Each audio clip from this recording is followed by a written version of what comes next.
Hello SSC 26 batch জীববিজ্ঞান নিয়ে যারা অনেক বেশি ভয়ের মধ্যে আসো তাদেরকে বলি তোমরা জাস্ট এদিকে একটু আসো, ভাইয়ের সাথে একটু জাস্ট কানেক্ট করো। জীববিজ্ঞান নিয়ে কোনো ধরনের কোনো ভয় নেই। আমি তোমাদের প্রত্যেকটা অধ্যায় থেকে মাত্র 10টি সৃজনশীল তুমি যদি সলভ করো, এই 10টি সৃজনশীলের মধ্যে তোমার জীববিজ্ঞানের সম্পূর্ণ সৃজনশীলের তোমার 76 অর্থাৎ আমাদের 40 মার্ক আছে সৃজনশীলে, তাই না? সংক্ষিপ্ত বাদ দিয়ে তো 40-এ 40 মার্ক তুমি কমন পাবা। কীভাবে দেখো সাজেশনগুলো আমি তোমাকে দেখাই। দেখো আমাদের জীবন পাঠ অধ্যায় থেকে, অর্থাৎ জীববিজ্ঞানের প্রথম অধ্যায় জীবন পাঠ অধ্যায়টা সবচেয়ে বেশি কঠিন মনে হয়, তাই না? অনেকগুলো আইটেম আছে অ্যান্ড কারোর কাছে অনেক বেশি সহজ লাগে, কারণ প্রথম অধ্যায় তো বারবার পরে রিভিশন হয়ে যায়। অ্যান্ড এই মুহূর্তে কঠিন এবং সহজ কোনো কিচ্ছু ভাবার দরকার নাই, জাস্ট ভাইয়ের কথা শোনো। ভাইয়ের কথা শুনলেই তুমি এই মুহূর্ত থেকে তোমার প্রিপারেশনটা গুছিয়ে নিতে পারবা। অনেক বেশি সময় আছে, এখনও 20 দিন 18 দিন সময় আছে। সো এই 18 দিনটা এমনভাবে কাজে লাগাও যাতে তোমার সবচেয়ে বেশি ইফেক্টিভ হয়। তুমি অনেক বেশি পড়াশোনা করলেও পড়াশোনা করতে পারবে না। সো আসো আমরা সাজেশন আকারে যদি পড়াশোনা করি, দেখবো ইনশাল্লাহ পরীক্ষায় যা কিছু সাজেশন আমরা পড়তেছি সব কিছু কমন পাবো। ঠিক আছে, তো চলো শুরু করি। দেখো আমাদের জীববিজ্ঞানের জীবন পাঠ এই অধ্যায় থেকে আমাদের কি পড়তে হবে ভাই? আমাদের এই অধ্যায় থেকে সবচেয়ে বেশি ইম্পর্টেন্ট জিনিস পড়তে হবে আমাদের রাজশাহী বোর্ড 2025, ময়মনসিংহ বোর্ড 2025, এই 25 এবং 24-এর কোশ্চেনগুলো। ঠিক আছে, 25 এবং 24-এর কোশ্চেন ভালো মতো গুরুত্ব দিবা এবং এই টাইপের এই কয়েকটা যে সৃজনশীল দেওয়া আছে, এই কয়েকটা সৃজনশীল তুমি সলভ করবা। এখন সবচেয়ে তোমার প্যানিকের জায়গা মনে হতে পারে যে এতগুলো সৃজনশীল আমি এই কম সময়ে কীভাবে সলভ করবো।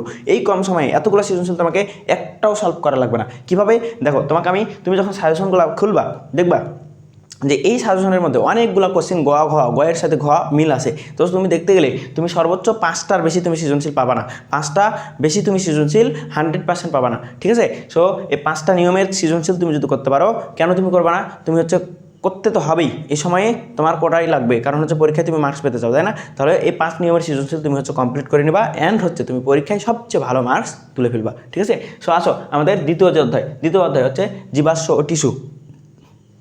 দ্বিতীয় অধ্যায় জীবাশ্ম ও টিস্যু। এই অধ্যায়ের আমরা কি সৃজনশীল দেখবো, এই যেগুলো দিয়ে রাখছি এইগুলাই দেখবা। ঠিক আছে, এরপরে কোষ বিভাজন থেকে কয়েকটা দেখবা। এবার জীবন প্রজনন বংশগতির, আবার জৈব অভিব্যক্তি, ওই টাইপের যতগুলো সৃজনশীল দিয়ে রাখছি, যে বোর্ড কোশ্চেনগুলো দিয়ে রাখছি সেগুলো দেখে ফেলবা। এবং এই সাজেশনের লিঙ্ক তোমরা কোথায় পাবা? যে ভিডিও দেখতেছো সেই ভিডিওর ডেসক্রিপশন বক্সটা জাস্ট চেক দাও। এই ডেসক্রিপশন বক্সে তোমার লিঙ্ক অ্যাড করা থাকবে। এবং ফেসবুক ইউটিউব এবং তোমার টিকটক থেকে যারা ভিডিওগুলো দেখবা অবশ্যই কমেন্ট একবার চেক দিবা। কমেন্ট চেক দিয়ে অবশ্যই তুমি এই সাজেশনের লিঙ্কটা তোমার ডাউনলোড করে নেবা সাজেশন লিঙ্ক থেকে। এবং এই সাজেশনগুলোর উপর তোমার যদি সবচেয়ে বেশি কনফিউশন তৈরি হয় যে সাজেশনগুলোর উপর আমি ক্লাস চাই ভাই, আমি একা সলভ করতে পারতেছি না, তাহলে এই সাজেশনগুলোর উপর ভাইয়ের ক্লাস ইউটিউবে দেওয়া আছে। আমাদের ইউটিউব চ্যানেলের নাম নূর স্টাডি কেয়ার। আমাদের ইউটিউব চ্যানেলের নাম কি? আমাদের ইউটিউব চ্যানেলের নাম নূর স্টাডি কেয়ার, NSC। ঠিক আছে, এই NSCতে গিয়ে অর্থাৎ নূর স্টাডি কেয়ারে গিয়ে তুমি ইউটিউবে গিয়ে সার্চ করবা। ইউটিউবে গিয়ে সার্চ করে তুমি জাস্ট প্লেলিস্ট অপশনে যাবা। প্লেলিস্ট অপশনে গিয়ে দেখবা এসএসসি জীববিজ্ঞান ফাইনাল প্রিপারেশন, এসএসসি জীববিজ্ঞান ফাইনাল প্রিপারেশন প্লেলিস্টে গিয়ে তুমি পেয়ে যাবা, অথবা ভিডিও অপশনে গিয়েও তুমি পাবা। জাস্ট একটু স্ক্রল করলেই দেখতে পাবা। ঠিক আছে, সো আমি ভাইয়া প্রত্যেকটা সাজেশনের উপর তো তোমার কম্প্যাক্ট আকারে ক্লাসগুলো নিয়ে নিচ্ছি, যে কোন সৃজনশীলগুলো করলে তোমার সৃজনশীলের এই সাজেশনগুলো কমপ্লিট হয়ে যাবে এবং সবচেয়ে শর্টকাট নিয়মে, সবচেয়ে সহজ নিয়মে যে সৃজনশীলের এই টাইপগুলো কীভাবে কভার করবা এবং কেমনে করলে তোমার সবচেয়ে সহজে ইজিপিজি নিয়মে করতে পারবা এবং সবগুলা কভার হয়ে যাবে। ঠিক আছে, এই সাজেশনের প্রত্যেকটাও তোমার দেখা লাগবে না ওই ক্লাসগুলো করলে। ঠিক আছে, এই সাজেশনের এই জিনিসগুলো জাস্ট চোখ বুলাবা এবং ভাইয়ের ক্লাস করবা, তাহলে দেখবো তোমার 100% প্রিপারেশন হয়ে যাবে। ঠিক আছে, এবং এরপরে তোমাদের এই সাজেশনের পর সৃজনশীলের পর তোমাদের MCQ সাজেশন দিয়ে দিব এবং MCQ সাজেশনের সাথে MCQ এর ক্লাস হয়ে যাবে। ঠিক আছে, সো প্রত্যেকটার ক্লাস আমি নিয়ে আসতেছি তোমাদের জন্য। অনেক বেশি পরিশ্রমের মধ্যে আমরা আসি এবং এই সময় তোমার সবচেয়ে বেশি গুরুত্বপূর্ণ চ্যানেল তোমার নূর স্টাডি কেয়ার। তো এই নূর স্টাডি কেয়ার সার্চ করে অবশ্যই তুমি সাবস্ক্রাইব করে অবশ্যই ভাইয়ের সাথে অবশ্যই কানেক্ট হয়ে যাবা অ্যান্ড এই প্রিমিয়াম লেভেলের সাজেশনগুলো কালেক্ট করে নেবা এবং এই সাজেশনগুলো থেকে তুমি তোমার প্রিপারেশন কমপ্লিট করে নেবা। ঠিক আছে, আসো এবার লাস্ট যে অধ্যায়, আমাদের লাস্ট দুইটা জীবন পরিবেশ এবং জীবনী শক্তি। জীবনী শক্তি আমাদের সবচেয়ে কঠিন একটা অধ্যায়, তাই না? সবচেয়ে কঠিন একটা অধ্যায় জীবনী শক্তি বা এটিপি আছে, অনেক ঝামেলার একটা অধ্যায়।